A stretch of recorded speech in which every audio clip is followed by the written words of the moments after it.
चाहूंगा कि आपको एप्लीकेशन पर क्लासेस कैसे मिलेंगी, एप्लीकेशन डाउनलोड कैसे करना है। तो आप Rajiv academy Google Play Store पर लिख देंगे, राजीव एकेडमी जैसे ही लिखोगे तो आपको इस तरह से एक फोल्डर दिखाई देगा।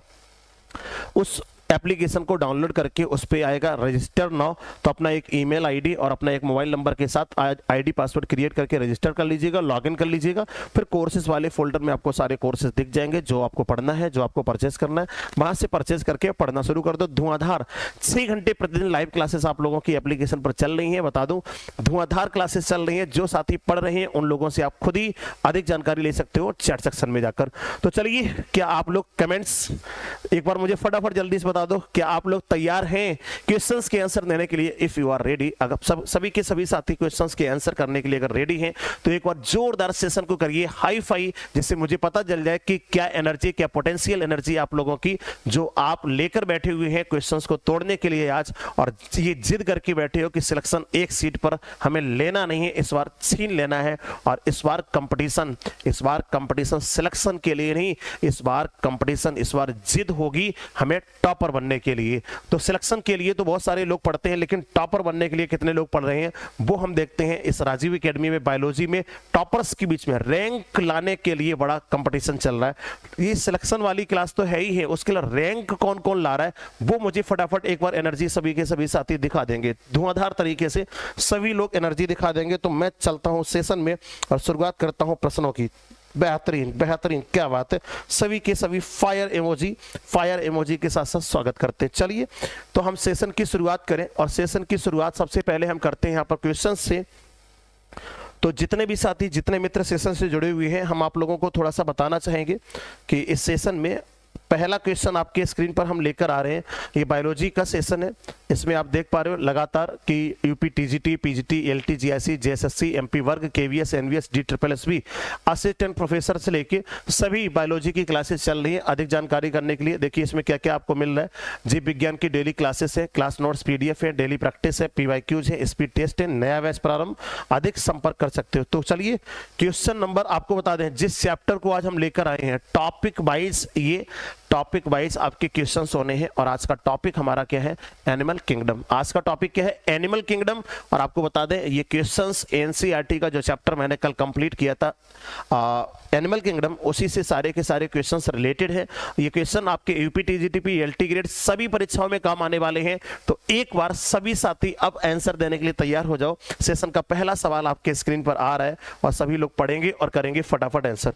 चलिए, first question on your screen. Session का अगर हम बात करते हैं, पहला प्रश्न आपके स्क्रीन पर है और आप सभी लोग इस सवाल को पढ़ेंगे और फटाफट आंसर करेंगे। चलिए, फर्स्ट क्वेश्चन देखिए, in case of poriferans the spongocoel is lined with flagellated cells is called. उसे हम क्या कहते हैं? ऑस्टिया, इस ऑस्कुला, या आपने का क्वानोसाइट्स, या मेसेनकाइमल सेल्स। पढ़ पा रहे हो? पोरीफेरेंस के मामले में आपने का स्पंजोसील जो फ्लैजेलेटेड सेल्स होती हैं उनमें प्रतिबद्ध होता है, जिसे क्या कहा जाता है? सभी के सभी साथी फटाफट तरीके से पढ़ेंगे क्वेश्चंस को और आंसर करेंगे। जितने भी मित्र, जितने भी साथी सेशन से जुड़े हुए हैं, मैंने कहा पहला सवाल आपके स्क्रीन पर है और आप सभी लोग पढ़िए और फटाफट आंसर करिए। जब तक मैं आप लोगों के देख लेता हूं कमेंट्स, आप लोगों के comments.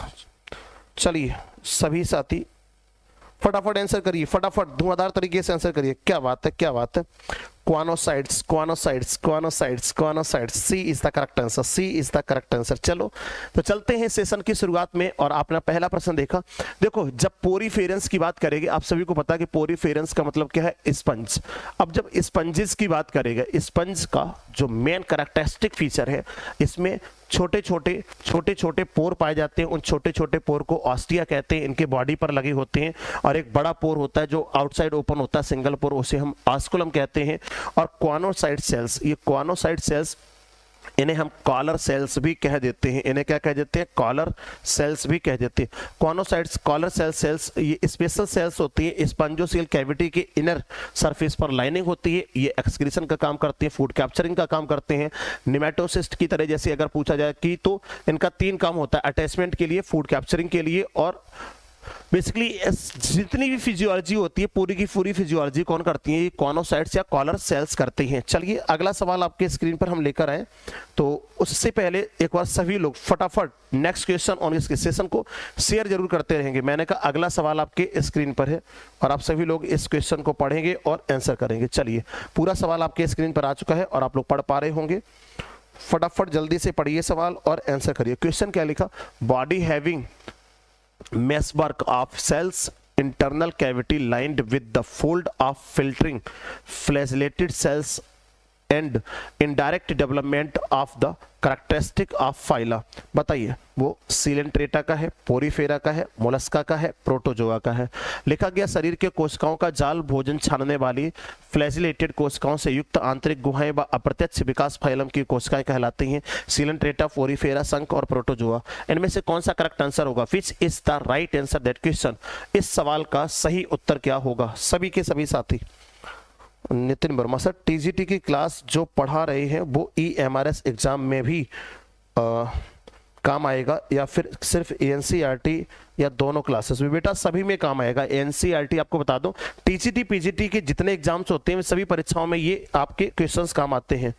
Very good evening all of you. चलो देखो यहाँ पर आपने का body having the masonberg internal cavity lined with food filtering flagellated cells. अब flagellated cells, food filtering cells, आपने का indirect development of the characteristic of phyla किसका है बताओ, पोरीफेरा। और पोरीफेरा के अंतर्गत मैंने अभी बताया क्या आते हैं, स्पंजिस को सम्मिलित किया जाता है। उड़ाइए क्वेश्चन फटाफट, next question on your screen.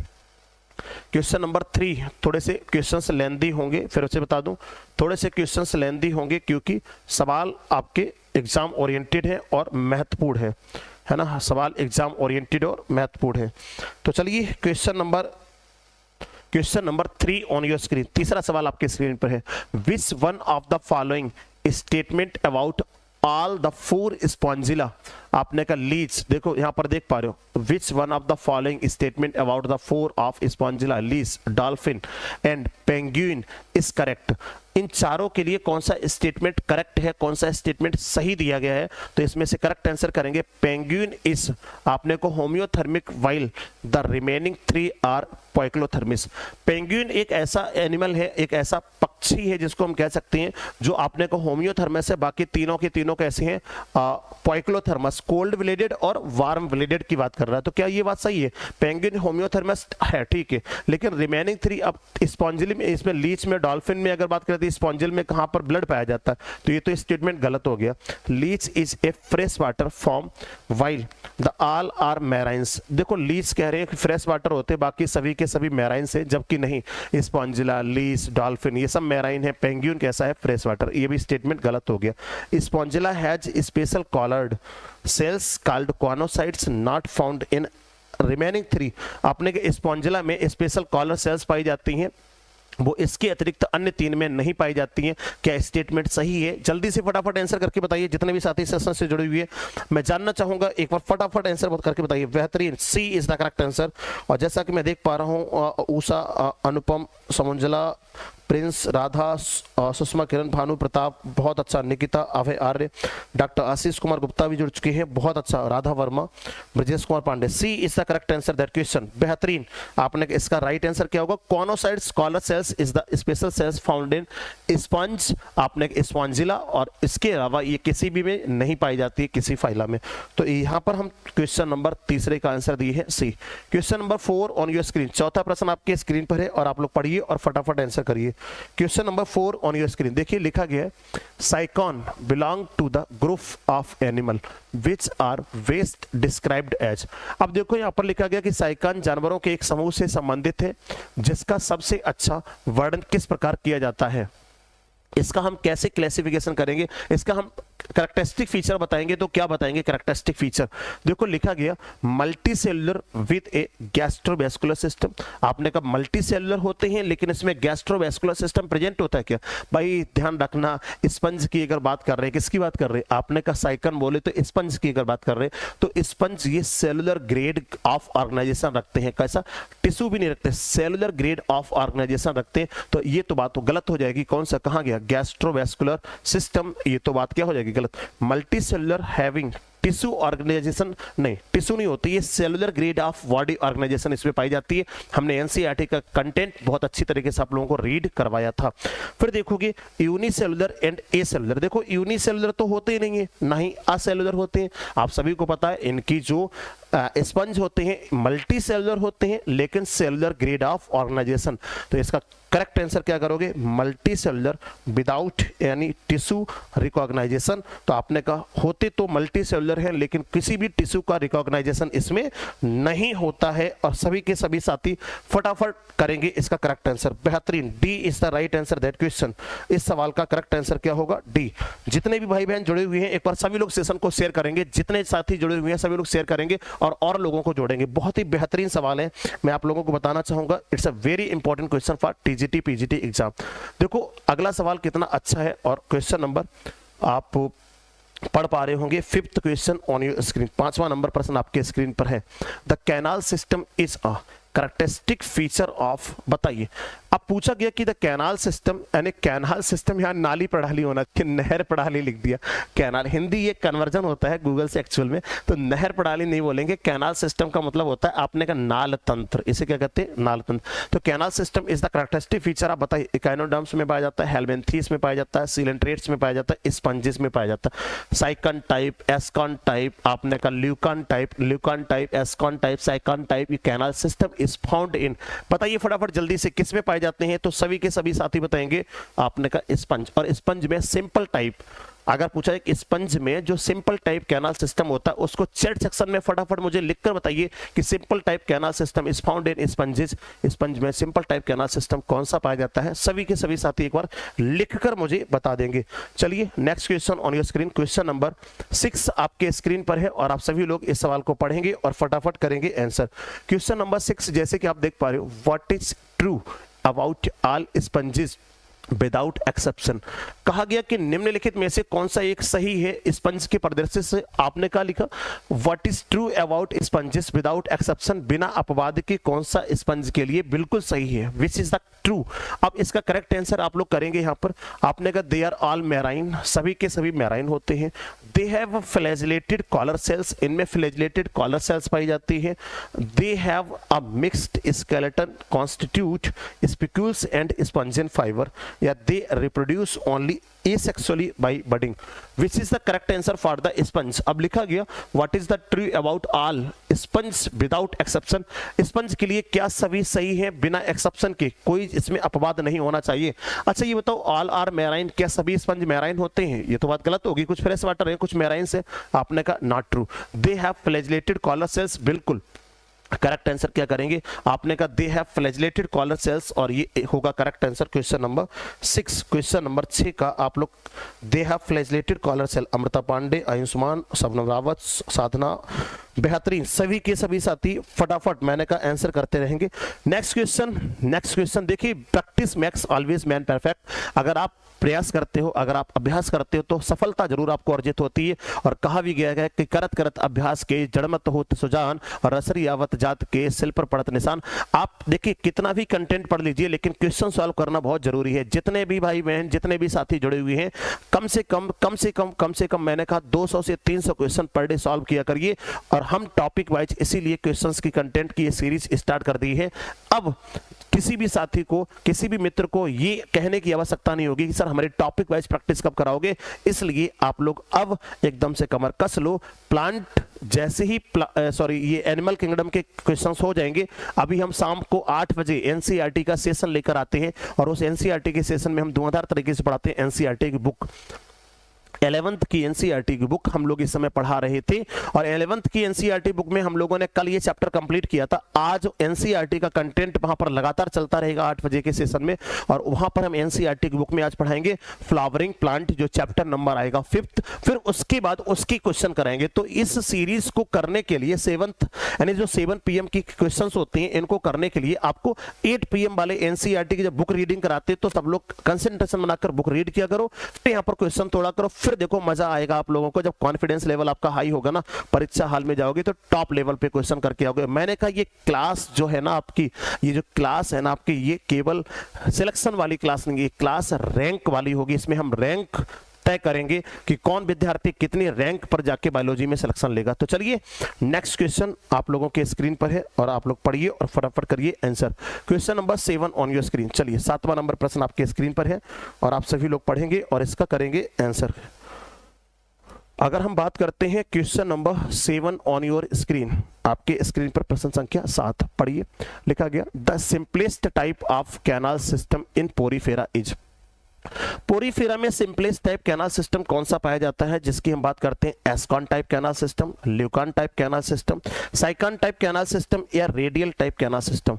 Porifera में सबसे सरल प्रकार का कैनाल सिस्टम कौन सा पाया जाता है? Simple type canal system is found in Porifera. तो मैंने आप लोगों को बताया था, बताइए फटाफट जल्दी से, एस्कॉन टाइप होगा, ल्यूकॉन टाइप होगा, साइकॉन टाइप होगा या रेडियल टाइप कैनाल सिस्टम होगा। पोरीफेरा में simplest type canal system is found, बताइए फटाफट जल्दी से कौन कर रहा है इसका करेक्ट आंसर। अभी बहुत सारे बच्चे हैं जो लगातार मुझे कॉल करते रहेंगे, मुझे पता है। एस्कॉन टाइप, क्या बात है, A is the correct answer, A is the correct answer that question. सभी के सभी साथी सही आंसर कर रहे हैं। आपने ascon type canal system is the simplest canal system in found in sponges. चलो अगला सवाल आपके स्क्रीन पर है, question number 8 on your screen. 8वां classification of Porifera is based on. अब पोरीफेरा का जो क्लासिफिकेशन किया गया किस आधार पर किया गया था, इनका वर्गीकरण, पोरीफेरा का वर्गीकरण किस आधार पर किया गया था? ऑन द बेसिस ऑफ, यहाँ पर 8 नहीं होगा, ये क्वेश्चन नंबर 8 था। आपने कहा देखो ब्रांचिंग के बेस पर, स्पिक्यूल्स के बेस पर, रिप्रोडक्शन के बेस पर या सिमेट्री के बेस पर। क्लासिफिकेशन ऑफ पोरीफेरा, देखो ध्यान रखना हमेशा, प्रोटोजोआ हुआ, पोरीफेरा हुआ, आर्थ्रोपोडा हुआ, मोलस्का हुआ, एगानोड्रोमेटा हुआ, कार्डेटा हुआ, इन सभी में अगर हम बात करते हैं जितने भी साथी हैं, इन सभी में क्वेश्चंस तो पूछे जाते हैं क्लासिफिकेशन से भी हमेशा, कि मेंबर किसका है, ऑर्डर क्या है, क्लास क्या है, तमाम क्वेश्चंस इससे पूछे जाते हैं। तो इस सवाल का फटाफट आंसर करेंगे on the basis of spicules. आपने स्पेक्यूल्स के बेसिस पर इसका क्या किया जाता है, क्लासिफिकेशन, और उम्मीद करता हूं आप सभी लोगों ने इसका किया होगा राइट आंसर। चलिए भाई सभी के सभी साथी फटाफट आंसर करिए, spicules, spicules, B is the correct answer that question. बेहतरीन, अगला सवाल आपके स्क्रीन पर आ रहा है और आप लोग करेंगे फटाफट इसका right answer. Question number 9 on your screen. 9वां नंबर प्रश्न देखेंगे, which one of the following living organism completely lack a cell wall. निम्नलिखित में से कौन सा लिविंग ऑर्गेनिज्म है जो आपने का सेल वॉल को कंप्लीटली क्या करता है? Which of the living organism completely lack of cell wall, ऐसा कौन सा एक लिविंग ऑर्गेनिज्म है जिसमें सेल वॉल टोटली क्या होती है, एब्सेंट होती है? बताइए, वो साइनोबैक्टीरिया है, वो सी फैन, आपने का गार्गोनिया है, वो सैक्रोमाइसिस है या ब्लू ग्रीन एल्गी है? तो आप सभी को पता है कि cell wall is the characteristic feature of plants. ये कैरेक्टरिस्टिक फीचर किसका है? प्लांट्स में पाई जाती है सेल वॉल। तो नॉट फाउंड किसमें होगी? एनिमलिया में। अगर हम बात करते हैं एनिमल्स में क्या होगी, एब्सेंट होगी, एनिमल्स में नहीं पाई जाती है सेल वॉल। तो इनमें से कौन सा ऐसा मेंबर है जो, ऐसा कौन सा एनिमल है जिसमें सेल वॉल नहीं होगी?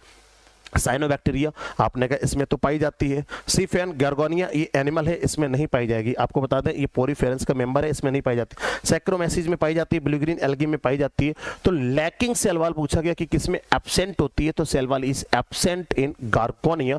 तो इसका करेक्ट आंसर क्या होगा? आंसर क्या होगा? Sea fan is the right answer that question. उम्मीद करता हूं सभी लोगों ने इसका दिया होगा, उम्मीद करता हूं सभी लोगों ने दिया होगा इसका राइट आंसर। तो जितने भी साथी, जितने मित्र सेशन से जुड़ी हुई है, फटाफट मैंने कहा जितने भी साथी इस सेशन को शेयर करते रहेंगे और धुआंधार तरीके से पढ़ते रहेंगे। चलिए करिए फटाफट राइट आंसर दैट क्वेश्चन। अगला सवाल आपके स्क्रीन पर हम लेकर आ रहे हैं, next question number 10 on your screen. 10वां नंबर सवाल आपके स्क्रीन पर है और आप लोग पढ़िए और करिए फटाफट answer. Question number 10, select the taxon आपने का mentioned that represents both marine and fresh water species. निम्नलिखित में से कौन सा एक ऐसा टैक्सॉन है जो आपने का मैराइन और फ्रेश वाटर दोनों की दोनों स्पीसीज को रखता है? आपके स्क्रीन पर क्वेश्चन है, फटाफट करिए इस सवाल का आंसर, जल्दी से करिए आंसर, 1 सेकंड के अंतर्गत में आया, फटाफट आंसर करिए।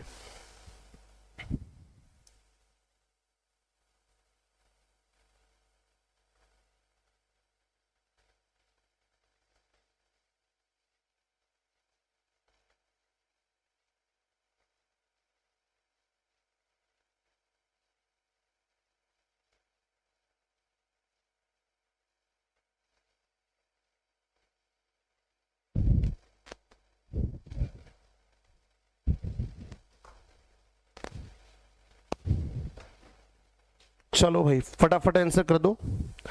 ये सवाल उम्मीद करता हूं आप सभी लोगों ने पढ़ा होगा और आंसर भी किया होगा। चलिए बेहतरीन, बहुत अच्छा, वेल डन वेल डन। बताइए, select the taxon mentioned that represents both marine and fresh water species. इनमें से कौन सा ऐसा टैक्सॉन है जो फ्रेश वाटर और मैराइन दोनों की दोनों स्पीसीज रखता है? बताइए, एकाइनोडर्मेटस। इसमें तो सभी मेंबर कैसे हैं? मैराइन है। आपने कहा ऑल मेंबर्स आर मैराइन। आपने कहा टीनोफोरा, टीनोफोरा के मेंबर्स भी कैसे हैं? इसके भी मेंबर्स कैसे हैं? मैराइन है। और आपने कहा देखो यहाँ पर सिफेलोकार्डेटा, सिफेलोकार्डेटा टोटल मैराइन है, इसका भी मेंबर कैसा है? मैराइन। और नाइडेरिया की अगर बात करते हैं तो यहाँ पर दोनों मेंबर्स पाए जाते हैं, फ्रेश वाटर और, आपने कहा नाइडेरिया की अगर हम बात करते हैं तो फ्रेश वाटर के साथ साथ, फ्रेश वाटर के साथ साथ अगर बात करते हैं तो फ्रेश वाटर और मैराइन वाटर दोनों मेंबर किसमें पाए जाते हैं? Cnidarians. The answer is goes to that question D. और उम्मीद करता हूं सभी लोगों ने इस सवाल का किया होगा correct answer. D is the right answer, बिल्कुल। Echinodermata and Cnidaria exclusively marine. हाँ, एक्सक्लूसिवली मैराइन हो, बट क्वेश्चन के आंसर क्या होगा? जितने भी साथी हैं, जितने भी साथी हैं, बिल्कुल। चलो, टीजीटी पीजीटी की फीस के लिए जितने भी साथी क्वेरी कर रहे हैं, जितने भी सवाल पूछ रहे हैं, मैंने पहले सेशन की शुरुआत में ही बहुत सारी चीजें बताई थी, आप लोग वहां पे जाके ज्वाइन कर सकते हो। मैंने सारी की सारी प्रोसेस आपको बता रखी। क्वेश्चन नंबर 11 आपके स्क्रीन पर है, प्रश्न संख्या 11, और इस पढ़िए, आंसर करिए। Question number 11, in which animal nerve cell is present but brain is absent. कितना महत्वपूर्ण सवाल है टीजीटी पीजीटी परीक्षा के लिए। लिखा गया which is animal have brain, आपने कहा सॉरी नो, आपने ब्रेन, इसमें मस्तिष्क नहीं पाई जाती है लेकिन ब्रेन सेल प्रेजेंट होती है। लिखा गया which is animal nerve cell present but brain absent. बहुत इंपॉर्टेंट क्वेश्चन है, टीसीटी पीसीटी के लिए परीक्षा में बहुत बार पूछा गया कि ऐसा कौन सा जंतु है जिसमें ब्रेन एब्सेंट होता लेकिन नर्व सेल प्रेजेंट होती है। बताइए, सबसे पहले प्रिमिटिव टाइप नर्वस सिस्टम किसमें देखा गया था? अगर सवाल पूछा जाता कि प्रिमिटिव टाइप नर्वस सिस्टम किसमें देखा गया था, तो बताएंगे सभी के सभी साथी, प्रिमिटिव टाइप नर्वस सिस्टम सबसे पहले, प्रिमिटिव टाइप नर्वस सिस्टम सबसे पहले किसमें देखा गया था? तो हाइड्रा, स्पंज में, अर्थवॉर्म में, कॉकरोच में, हाइड्रा में। तो सबसे पहले प्रिमिटिव टाइप नर्वस सिस्टम देखने को किसमें मिला था? हाइड्रा में प्रिमिटिव टाइप नर्वस सिस्टम देखने को मिला था। क्या बात है, D is the correct answer. जितने भी साथी, जितने मित्र जुड़े हुए हैं, फटाफट आंसर कर रहे हैं। D is the correct answer that question. और इस सवाल का सही आंसर क्या होगा? डी। बेहतरीन, well done, all of you are give the correct answer that question. अगला सवाल आपके स्क्रीन पर आए तो उससे पहले आप लोग देखिए, क्वेश्चन नंबर आपके स्क्रीन पर आ रहा है 12, क्वेश्चन नंबर 12 आपके स्क्रीन पर, और बेहतरीन सवाल है। 12 नंबर प्रश्न आप देख पा रहे हो। मैंने कहा ना, एनिमल किंगडम के बहुत ही इंपॉर्टेंट क्वेश्चन लेकर आया हूं। जितना भी एनिमल किंगडम है, हमने पोरीफेरा से स्टार्ट किया क्योंकि प्रोटोजोआ के मेंबर्स आ जाते हैं प्रोटिस्ट में, तो हम पोरीफेरा से लेकर कार्डेटा तक के जितने चैप्टर्स मैंने एनसीईआरटी के पढ़ाए हुए हैं, हर दिन शाम 7 बजे धुआंधार तरीके से प्रैक्टिस कराएंगे, धुआंधार तरीके से क्वेश्चन कराएंगे। तो सभी के सभी साथी शाम 7 बजे अब प्रतिदिन जोड़ेंगे और अपने दोस्तों को भी जोड़ेंगे इस सेशन में और करेंगे अपना इवैल्यूएशन। और मैंने बताया कि शिखर टेस्ट सीरीज आप लोगों की स्टार्ट हो चुकी है। कल 5वां नंबर टेस्ट पेपर एप्लीकेशन पर होगा। आप राजीव एकेडमी का एप्लीकेशन डाउनलोड करके और शिखर टेस्ट सीरीज वहां से करेंगे ज्वाइन। तो चलो अगला सवाल, in hydra waste material of food digestion and nitrogenous waste material are removed from। अब सवाल ये पूछा गया कि हाइड्रा में जो डाइजेस्टेड फूड मटेरियल होता है उसका वेस्ट मटेरियल और जो नाइट्रोजनस वेस्ट होता है उसको हम कैसे एक्सक्रीट आउट करेंगे, कैसे उत्सर्जित करेंगे। तो हाइड्रा में भोजन पाचन अपशिष्ट पदार्थ और नाइट्रोजन अपशिष्ट पदार्थ को हटा दिया जाता है किसके द्वारा? बताइए, माउथ एंड माउथ के द्वारा, body wall and body wall के द्वारा, माउथ एंड बॉडी वॉल के द्वारा, माउथ एंड टेंटिकल्स के द्वारा। हाइड्रा में नाइट्रोजनस बेस्ड एक्सक्रीटरी ऑर्गन अगर पूछा जाए किसके द्वारा करते हैं, तो फटाफट जल्दी से कमेंट सेशन में जाके धुआंधार तरीके से करिए आंसर। मैंने कहा जितने भी साथी सेशन से जुड़े हुए हैं धुआंधार तरीके से इस सेशन का करेंगे आंसर। चलिए फटाफट जल्दी से, माउथ एंड बॉडी वॉल, क्या बात है, प्रीति चौधरी, निकिता, रुचि पटेल, धुआंधार तरीके से, हाँ, तेज नारायण मिश्रा, प्रीति वर्मा, विशाल निषाद, निकिता, सभी के सभी साथी धुआंधार तरीके से करेंगे आंसर्स दैट क्वेश्चन। तो ध्यान रखना इसका करेक्ट आंसर क्या होगा? Mouth and body wall is the right answer that question.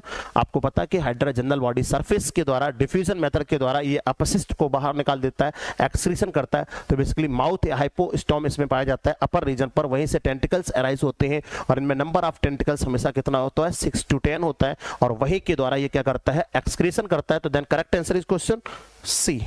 Next question on your screen, आपके स्क्रीन पर क्वेश्चन नंबर 13 13 क्वेश्चन आपके स्क्रीन पर है और आप सभी लोग पढ़ेंगे और करेंगे फटाफट आंसर। देखिए question number, most appropriate term the describe life cycle of Obelia. अच्छा, ओबेलिया की लाइफ साइकिल के लिए बहुत एप्रोप्रिएट टर्म ऐसा कौन सा है जिससे हम इसको डिस्क्राइब करते हैं, बताइए।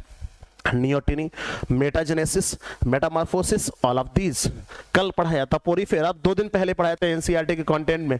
बताइए, लिखा गया ओबेलिया के जीवन चक्र का वर्णन करने के लिए सबसे उपयुक्त शब्द कौन सा होगा, नियोटिनी, मेटाजेनेसिस या काया पटल या all of the above. Correct answer फटाफट जल्दी से आंसर करिए। Who will give the right answer first. मैं यही देखना चाहूंगा कौन सबसे पहले आंसर करता है इस सवाल का, मेटाजेनेसिस। अच्छा, मेटाजेनेसिस किसे कहते हो, क्या मुझे लिख के बताओगे मेटाजेनेसिस? ठीक है, मान लिया कि मेटाजेनेसिस, आपको पता है ओबेलिया में पॉलिप और Medusa stage comes alternate together. आपने कहा ओबेलिया की जो पॉलिप और मेडुसा स्टेज होती है ये अल्टरनेट कम्स टुगेदर आती रहती है, इसी को क्या कहते हैं, मेटाजेनेसिस।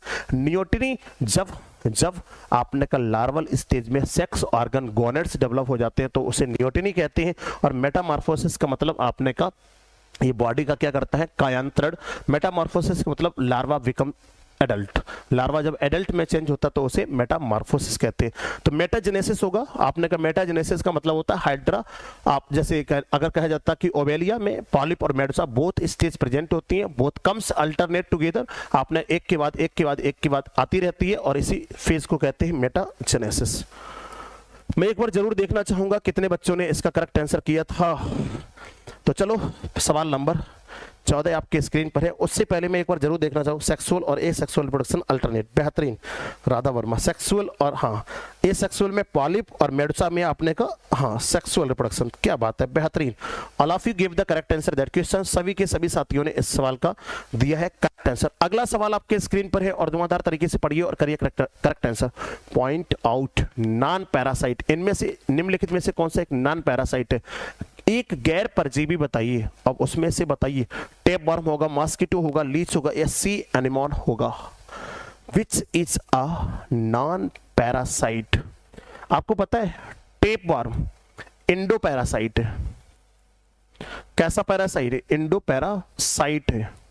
आपको पता है मॉस्किटो इक्टो पैरासाइट है, खून चूसता है भाई, मॉस्किटो खून चूसने वाला होता है। कैसा होता है? इक्टो पैरासाइट, ये इक्टो पैरासाइट है, इक्टो पैरासाइट। आपको पता है लीच, ये भी कैसा है? इक्टो पैरासाइट, संगीवोरस है, आपने कहा इक्टो पैरासाइट है ये भी। लेकिन अगर हम बात करते हैं सी एनिमोन को क्या कहते हो बताइए? सी एनिमोन को क्या कहते हो? आप इसे कहते हैं हर्मिट क्रैब। अब हर्मिट क्रैब आपको पता है ये मोलस्का के सेल पर पाया जाता है। कहां पर पाया जाता है? Cell of mollusca. ये कहां पर पाया जाता है? सेल ऑफ स्नेल या कह सकते हो सेल ऑफ मोलस्का में पाया जाता है। लेकिन कैसा रिलेशन शो करता है? तो ये सिम्बायोटिक रिलेशन शो करता है। ये कैसा रिलेशन शो करता है? तो ये ध्यान रखना, सिम्बायोटिक रिलेशन शो करता है। तो ये सिम्बायोटिक रिलेशन शो करता है। Hermit crab C anemone is the correct answer that question. वो नॉन पैरासाइट का मतलब पैरासाइट नहीं है, ये तीनों की तीनों पैरासाइट है। Tapeworm, mosquito, leech are parasite, but sea anemone hermit crab mollusca ये स्नेल के सेल के ऊपर कैसा होता है? आपने का बात करते हैं तो सिम्बायोटिक नेचर करता है। दोनों both are beneficial to each other, दोनों एक दूसरे से लाभान्वित होते हैं। क्या होते हैं? लाभान्वित। चलिए अगला सवाल आपके स्क्रीन पर ले आऊं। तो question number 15 on your screen. चलो भाई 15वां सवाल आपके स्क्रीन पर है और आप लोग पढ़ेंगे और फटाफट करेंगे answer. Special character of coelenterate is, coelenterate का अगर पूछा जाता है कि स्पेसिफिक कैरेक्टर क्या है, which is the special character of Coelenterata, फटाफट आंसर करिए। जब तक मैं देखूं इस सवाल का आंसर, जब तक मैं आप लोगों के कमेंट्स देख लेता हूं। Pooja, very good evening. Amrita, symbiotic relation, D Ruchi, Anuradha, Goldie Verma, Nikita, Prince Yadav, hermit crab और सी एनिमोन। बहुत अच्छा, वेल डन। सिद्धार्थ, निकिता, सुषमा किरण सिंह। 15 का बी निमैटोसिस्ट, वंदना। चलिए साकिब, एचएल, ब्रजेश कुमार पांडे, फटाफट आंसर करिए। सुल्तान अहमद, साकिब हसन, निमैटोसिस्ट, विनय, प्रीति चौधरी, निषाद, प्रिया प्रिया, अरे वाह बहुत सारे बच्चे हैं, अभय, क्या बात है, रुचि, विशाल, साधना, अरे मैं तो नाम अब पढ़ रहा हूँ, कोमल, विशाल, है ना, क्या बात है, सभी के सभी साथी हैं, सभी के सभी मित्र, मैं देख पा रहा हूं सभी लोगों के नाम एक बार चल रहे हैं, अचल, रुचि, निकता। चलो देखो, which is the special character, आपने special character of the coelenterates, coelenterates का स्पेशल कैरेक्टर क्या है, पॉलीमॉर्फिज्म, आपने का बहुरूपता, नेमेटोसिस्ट, नेमेटोसिस्ट ये स्पेशल ऑर्गन्स होते हैं जिनके द्वारा अटैचमेंट, फूड कैप्चरिंग और defence, defensive nature, flame cells, flame cells तो excretory cells are found in platyhelminthes, या आपने का हर्माफ्रोडिटिज्म, क्या इसमें उभय लिंगीपन पाया जाता है, तो ध्यान रखना स्पेशल कैरेक्टर्स ऑफ सीलन ट्रेड्स, सीलन ट्रेड्स का स्पेशल कैरेक्टर्स क्या है, नेमेटोसिस्ट, और नेमेटोसिस्ट के फंक्शन कितने होते हैं, 3, आपने का अटैचमेंट, फूड कैप्चरिंग और डिफेंसिव नेचर का होता है। तो आपने का अडेका नेमेटोसिस्ट, इसका एक आपको ट्रिक भी बता दूं आपको याद करने के लिए, अडेका, अडेका निमेटो, अडेका निमेटोसिस्ट्स, तो याद रखिएगा अडेका में 3 नाम हो जाएगा, ए से अटैचमेंट, डी से डिफेंसिव और का से फूड कैप्चरिंग, ए से अटैचमेंट, डी से डिफेंसिव और का से food capturing, capturing of prey, तो इसका करेक्ट आंसर क्या करोगे, nematocyst. Next question on your screen, आपके स्क्रीन पर है क्वेश्चन नंबर 16, आप लोग पढ़ेंगे और करेंगे फटाफट आंसर।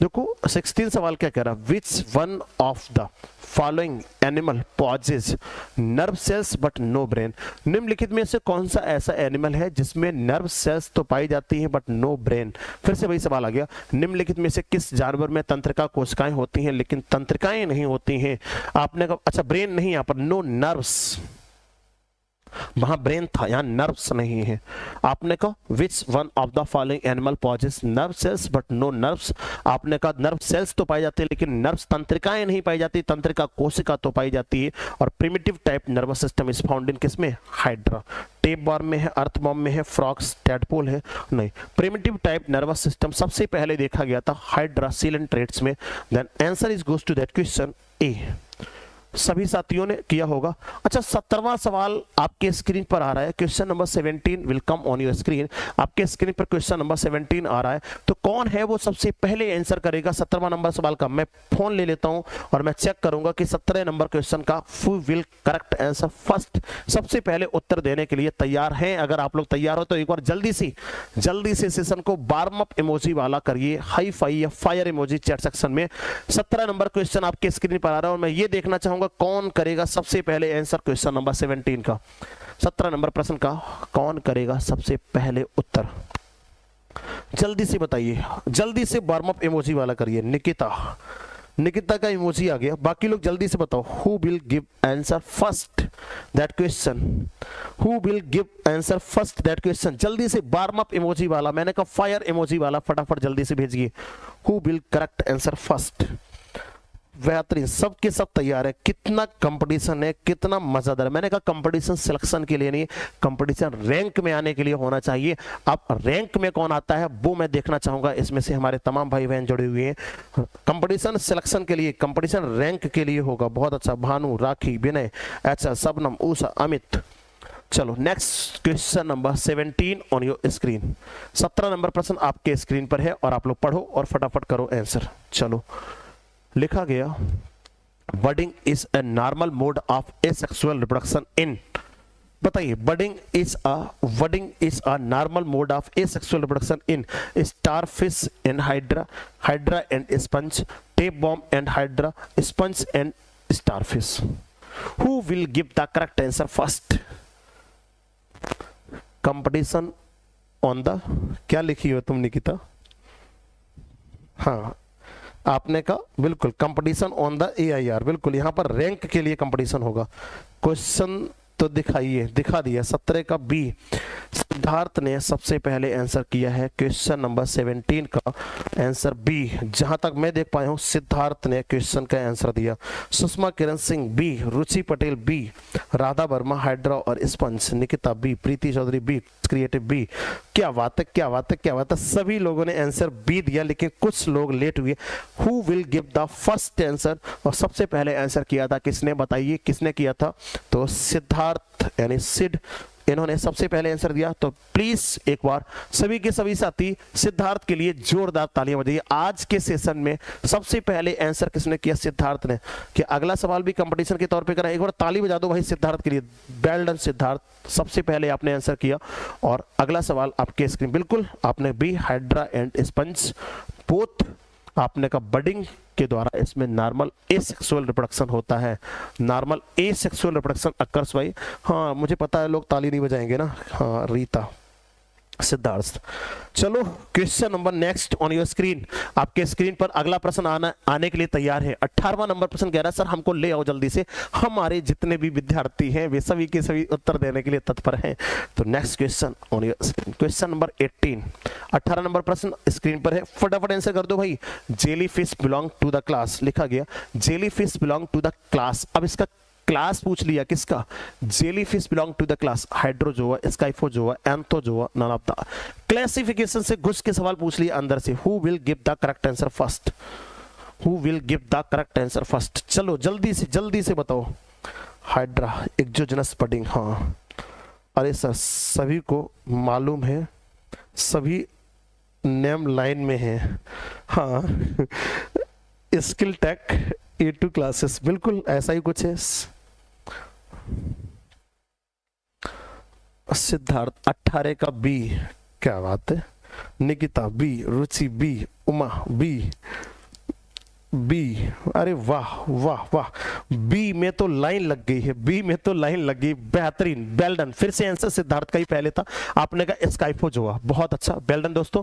तो ये सवाल जो सबसे पहले सटीक, अब कुछ लोग टाइप करने में थोड़ा सा देर कर दे रहे, सबको आता है जैसा कि बताया, ठीक है सबको आता है। मैंने कहा स्पीड प्लस कैसी होनी चाहिए। देखो एक तो जल्दी आंसर करना और प्लस शुद्धता के साथ आंसर करना, थोड़ा सा माइंड आपका कंसंट्रेशन आपको बनाना पड़ेगा। मैंने कहा ना जब आप कंसंट्रेशन बनाकर बैठोगे, माइंड को एकदम से एकाग्र कर बैठोगे तो 100% सटीक आंसर आप कर पाएंगे सभी के सभी साथी। चलो अगला क्वेश्चन ऑन योर स्क्रीन, आपके स्क्रीन पर question number 19। Question number 19 on your screen. 19 number प्रश्न आपके स्क्रीन पर है और आप सभी लोग पढ़िए और फटाफट करिए आंसर। लिखा गया organ pipe coral, organ pipe coral is a Tubipora, Astraea, या आपने कहा हेलिपोरा या फंसिया। अंग नलिका मूंगा कौन सा है? बताओ अंग नलिका मूंगा किसे कहते हैं? आप बताओ जल्दी से फटाफट। Organ pipe coral is a, organ pipe coral, who will give the correct answer first? Scyphozoa, हाँ जी जेलीफिश स्काइफोजोआ हो गया।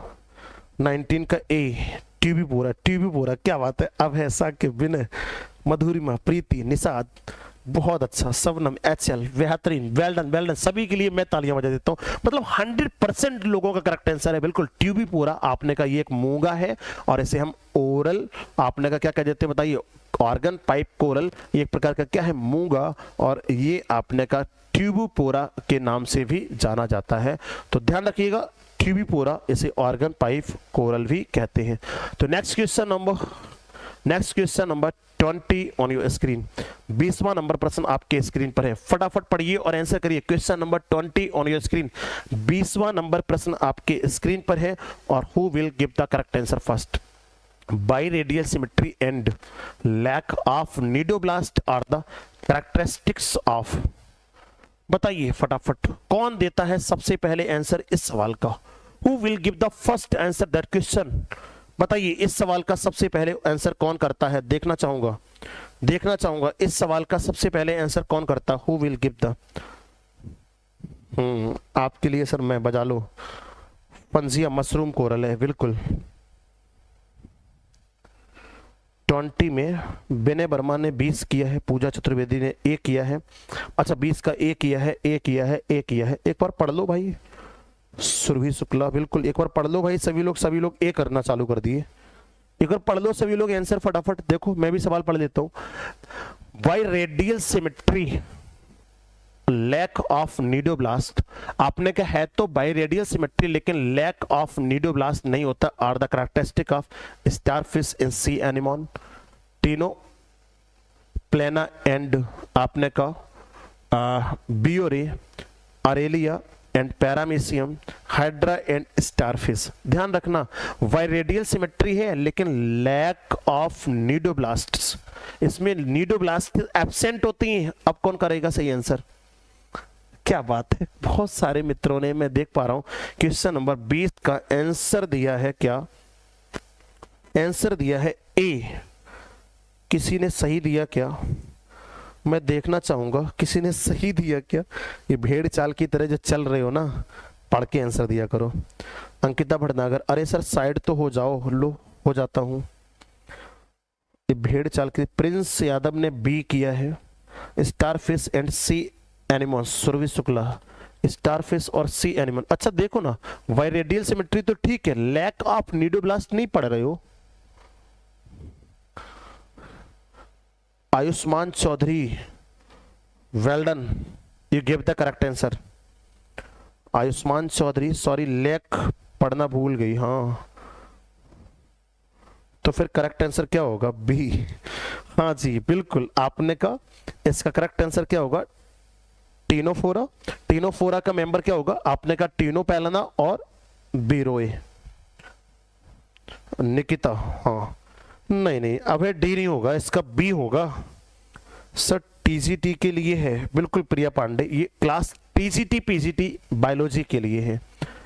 बताइए करेक्ट आंसर क्या करोगे? आपने कहा टीनोप्लेना एंड बेरो, बी होगा इसका राइट आंसर। तो जितने साथियों ने इसका आंसर बी किया था वो 100% इसका आंसर करेक्ट किए हैं। B, B is the right answer that question. B is the right answer that question. इस सवाल का करेक्ट आंसर बी है।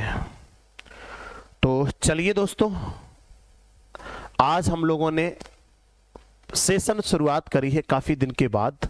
तो टॉपिक वाइज प्रैक्टिस सॉल्व हम आज यहीं पर कराएंगे। बस इतने क्वेश्चन सॉल्व करने के लिए, टॉपिक वाइज क्वेश्चन सॉल्व करने के लिए अब जुड़ जाइए शाम 7 बजे राजीव एकेडमी के ऑनलाइन प्लेटफॉर्म पर।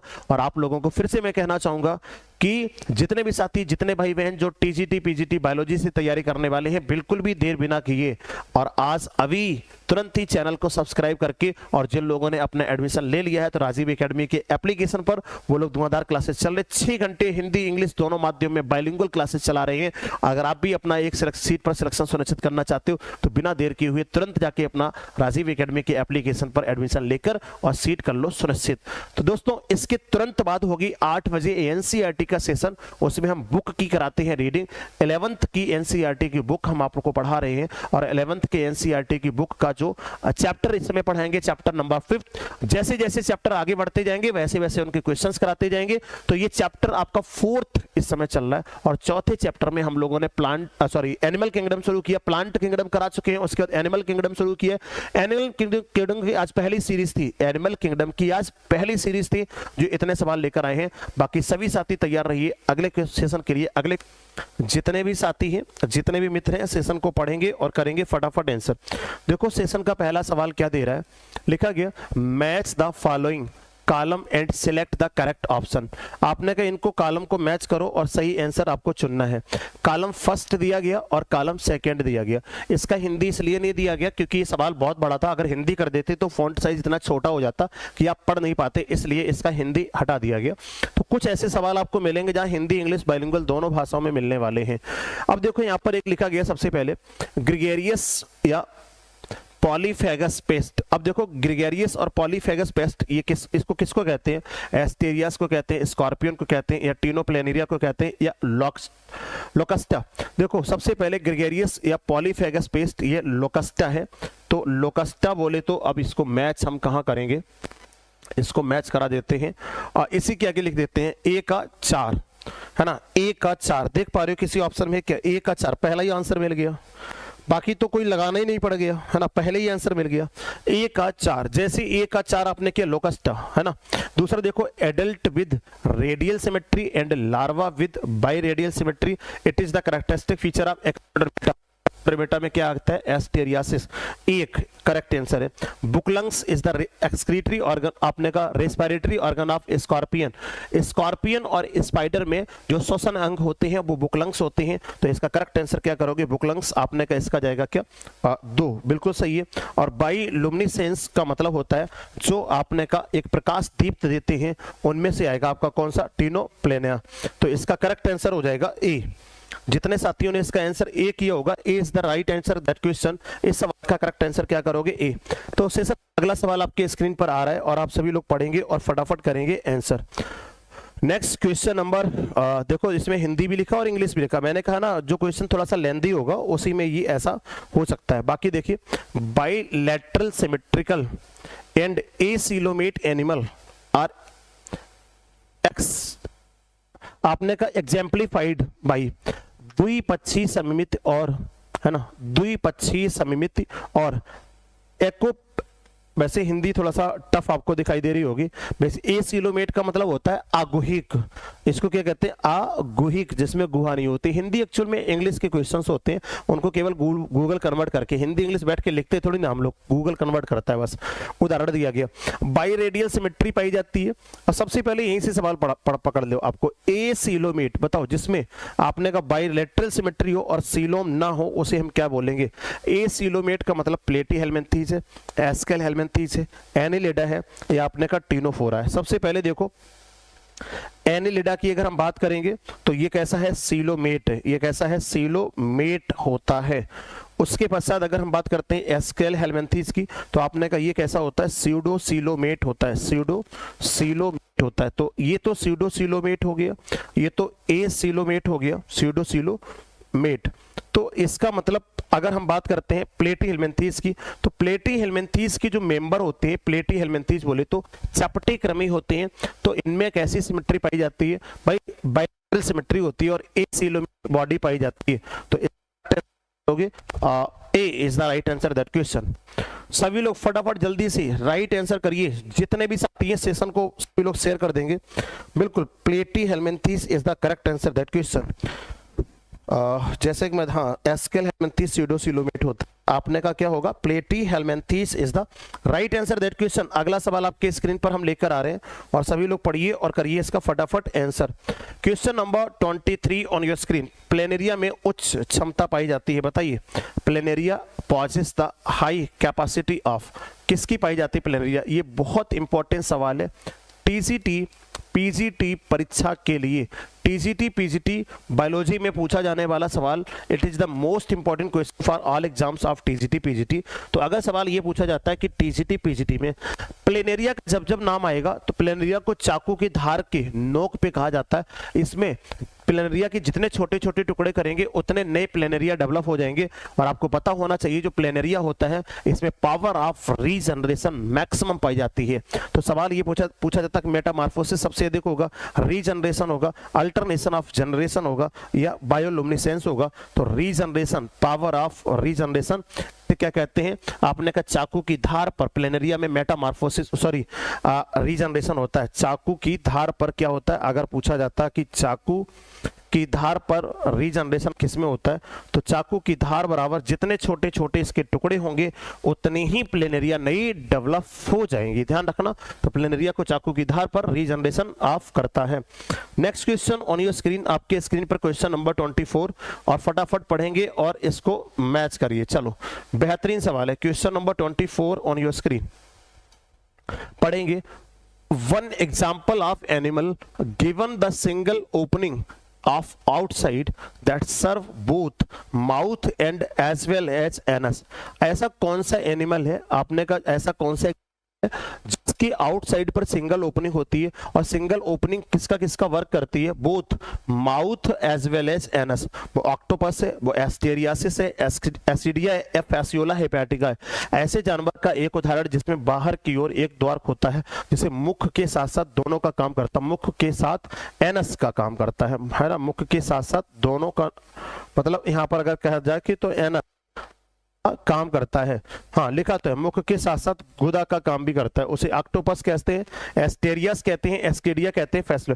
देखो ये जितने भी हैं इनमें कितनी ओपनिंग होती है, इनमें आपने कहा डबल ओपनिंग होती है। अगर इनकी बात करते हैं तो इनमें सब में क्या होता है, डबल ओपनिंग होती है।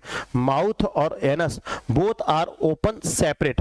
लेकिन अगर हम बात करते हैं मेंबर ऑफ प्लेटीहेलमिन्थेस या फैसियोला हेपेटिका, फैसियोला हेपेटिका को हम लीवर फ्लूक कह देते हैं। फैसियोला हेपेटिका को क्या कहते हैं, लीवर फ्लूक कहते हैं। तो ध्यान रखना इसे सीप, ये सीप लीवर फ्लूक है। और सीप लीवर फ्लूक ये इसका अगर हम बात करते हैं सीप लीवर फ्लूक में, तो ध्यान रखिएगा सीप लीवर फ्लूक में इसमें माउथ और एनस आपने का सिंगल ओपनिंग के द्वारा ऑपरेट होते हैं। किसके द्वारा, सिंगल ओपनिंग के द्वारा ऑपरेट होते हैं। Then answer is goes to question number 24(8). आपने का 24 का कौन सा सही होगा, D is the right answer that question. Next question on your screen, आपके स्क्रीन पर अगला सवाल है और आप लोग पढ़ेंगे फटाफट। क्वेश्चन नंबर 25 आपके स्क्रीन पर है और आप सभी लोग पढ़िए और करिए फटाफट answer. Question number 25, which one of the following kinds of animals are triploblastic. निम्नलिखित में से कौन सा एक जानवर ट्रिप्लोब्लास्टिक है। ट्रिप्लोब्लास्टिक का मतलब होता है त्रिस्तरीय है। कैसा है, त्रिस्तरीय बॉडी। तो बताइए त्रिस्तरीय का मतलब ट्रिप्लोब्लास्टिक बॉडी किस एनिमल की है, वो बताइए। फ्लैटवर्म है, स्पंज है, टीनोफोरस है या कोरल्स है। ट्रिप्लोब्लास्टिक का मतलब इक्टोडर्म, मेसोडर्म, एंडोडर्म, तीनों की तीनों लेयर प्रेजेंट हो। कौन कौन सी हो, आपने कहा इक्टोडर्म हो, इक्टोडर्म के साथ साथ कौन सी हो, मेसोडर्म हो, उसके साथ साथ कौन सी लेयर हो, एंडोडर्म। तो तीनों लेयर अगर प्रेजेंट होती हैं तो ऐसे बॉडी को हम क्या कहते हैं, कहाँ गया, ट्रिप्लोब्लास्टिक। तो फ्लैटवर्म है, स्पंज, स्पंज तो आप सभी को पता है स्पंज ट्रिप्लोब्लास्टिक होती है नहीं। टीनोफोर्स है नहीं, कोरल्स मूंगा है नहीं। तो केवल और केवल एक ही मेंबर बचता है फ्लैटवर्म, और flatworm body is the triploblastic. Flatworm में बाइरेडियल सिमेट्री होती है, और सॉरी बाइलेटरल सिमेट्री होती है, और उसके साथ साथ ट्रिप्लोब्लास्टिक बॉडी होती है। चपटे कृमि कहलाते हैं, फीता कृमि कहलाते हैं, जानते रहिएगा। Next question on your screen, आपके स्क्रीन पर क्वेश्चन नंबर 26 और आप सभी लोग पढ़ेंगे क्वेश्चन नंबर 26। थोड़ा सा अच्छा सवाल है, ध्यान रखना 26। हाँ थोड़ा सा अच्छा सवाल है और मैंने बताया भी आप लोगों को। क्वेश्चन नंबर 26 चलो विजुअल है ना, चलिए देखिए। तो 26 क्या कहता है, during its life cycle fasciola hepatica liver fluke infect its intermediate host and primary host at the following larval stage. बहुत इंपॉर्टेंट क्वेश्चन है और हमेशा देखना इनका लार्वा हमेशा पूछा जाता है टीजीटी पीजीटी एग्जाम्स में। तो जितने भी विद्यार्थी UP TGT PGT LT grade का एग्जाम देने जा रहे हैं, मैंने कहा क्वेश्चंस बहुत ही इंपॉर्टेंट है और सारे के सारे क्वेश्चन एनसीईआरटी वेस्ट हम करवा दे रहे हैं। इस टाइप के लेंथी क्वेश्चंस आजकल पूछे जाने लगे हैं परीक्षा में। तो आपने देखा during the life cycle of fasciola hepatica liver fluke infect the intermediate host and primary host. देखो इसका प्राइमरी होस्ट है क्या और सेकेंडरी होस्ट है क्या। सबसे पहले आप जब तक आपको सबसे पहले तो बताओ ये डाइजेनेटिक होता है मोनोजेनेटिक। तो फैसियोला की बात करेंगे तो भाई ये कैसा होता है, डाइजेनेटिक होता है। डाइजेनेटिक का मतलब आपने कहा इसके दो होस्ट होते हैं। कितने होस्ट होते हैं, देयर आर 2 होस्ट। इसके कितने होस्ट होते हैं, तो ध्यान रखिएगा इसके 2 होस्ट होते हैं। एक होती है कौन, सीप, और दूसरा कौन सा होता है, गैस्ट्रोपोडा का मेंबर स्नेल होता है। एक तो प्राइमरी होस्ट इसका अगर हम बात करते हैं तो क्या होगा, सीप जिसको हम भेड़ कहते हैं, और दूसरा सेकेंडरी होस्ट इसका इंटरमीडिएट होस्ट कौन सा होता है, स्नेल होता है। गैस्ट्रोपोडा का मेंबर है स्नेल। तो अब ये सवाल पूछ रहा है कि बताइए तो इसमें किसके द्वारा कौन सा इन्फेक्शन होता है। तो इसके लार्वल की स्टेज आपको मैंने एक ट्रिक के माध्यम से लिखाया था। जितने बच्चे पढ़े होंगे मैंने कहा था मिस आरसी मल्होत्रा, क्या बताया था भाई बताओ, मिस आरसी मल्होत्रा। तो इससे आपको याद रखना, मिस आरसी मल्होत्रा से आपको याद रखना था ये क्वेश्चन की ट्रिक। तो देखो यहाँ पर metacercaria and cercaria, miracidium and metacercaria, redia and miracidium, cercaria and redia. तो सबसे पहले देख लो प्राइमरी होस्ट और सेकेंडरी होस्ट। देखो यहाँ पर सबसे पहले intermediate, in fact it's intermediate host.